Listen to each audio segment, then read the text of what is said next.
ভারতের মাটিতে বাংলাদেশ দলের বিশ্বকাপ না খেলার সিদ্ধান্তের ইস্যুতে এখন যুক্ত হয়ে গেছে পাকিস্তানের নামও। পাকিস্তান, ভারত, বাংলাদেশ তিন দেশের ক্রিকেটীয় সমীকরণে এবার নতুন মোড়।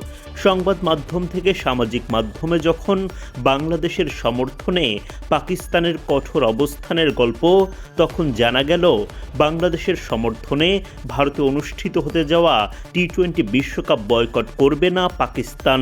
পাকিস্তান ক্রিকেট বোর্ডের সূত্র গালফ নিউজকে বিষয়টি নিশ্চিত করেছে। মুস্তাফিজুর রহমানকে আইপিএল থেকে বাদ দেওয়ার পর বাংলাদেশ ও ভারতের মধ্যকার ক্রিকেটীয় সম্পর্কের মোড় বাঁক নেয় অনেক।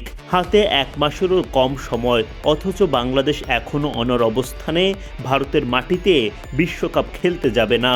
বিসিবি ও বাংলাদেশ সরকারের আশা, পাকিস্তানের মতো বাংলাদেশ দলও শ্রীলঙ্কার মাটিতে বিশ্বকাপে নিজেদের ম্যাচগুলো খেলবে। এদিকে রাজনীতির টেবিল থেকে ক্রিকেটের ময়দান, ভারতের সঙ্গে পাকিস্তানের সম্পর্ক বরাবরই বৈরী। সেই সমীকরণ মিলিয়ে অনেকে আশা করছিলেন পাকিস্তান হয়তো বাংলাদেশের পাশে থাকবে ভারতকে কোণঠাসা করতে। এমনকি গুঞ্জন ছড়িয়ে দেওয়া হয় বাংলাদেশের সমর্থনে নাকি পাকিস্তান তাদের বিশ্বকাপ প্রস্তুতি বন্ধ করে দিয়েছে, গোটা আসরই নাকি তারা বয়কট করতে পারে। যদিও বিভিন্ন গণমাধ্যমের সূত্রে নিশ্চিত হওয়া গেছে বাংলাদেশকে নৈতিক সমর্থন দিলেও নিজেরা সরে দাঁড়ানোর মতো কোনো সিদ্ধান্তে নেই পাকিস্তান। গালফ নিউজকে পিসিবির একজন কর্মকর্তা চলমান গুঞ্জন প্রসঙ্গে জানান, এসব কথাবার্তা চলমান ইস্যুকে আরও তাতিয়ে দেওয়ার জন্য বলা হচ্ছে।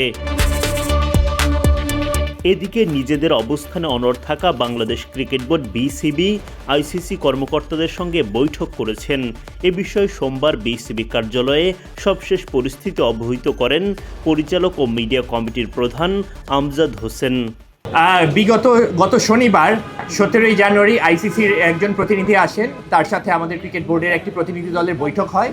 সেখানে আমাদের বিশ্বকাপের পার্টিসিপেশনের জন্য আমাদের যে ভেন্যুর ব্যাপারে ইনফরমেশনটা আমরা বলে দেই যে ঠিক আছে, আমরা যে ভেন্যুতে খেলতে অপারগ এবং অল্টারনেট ভেন্যুর জন্য আমরা রিকোয়েস্ট করি।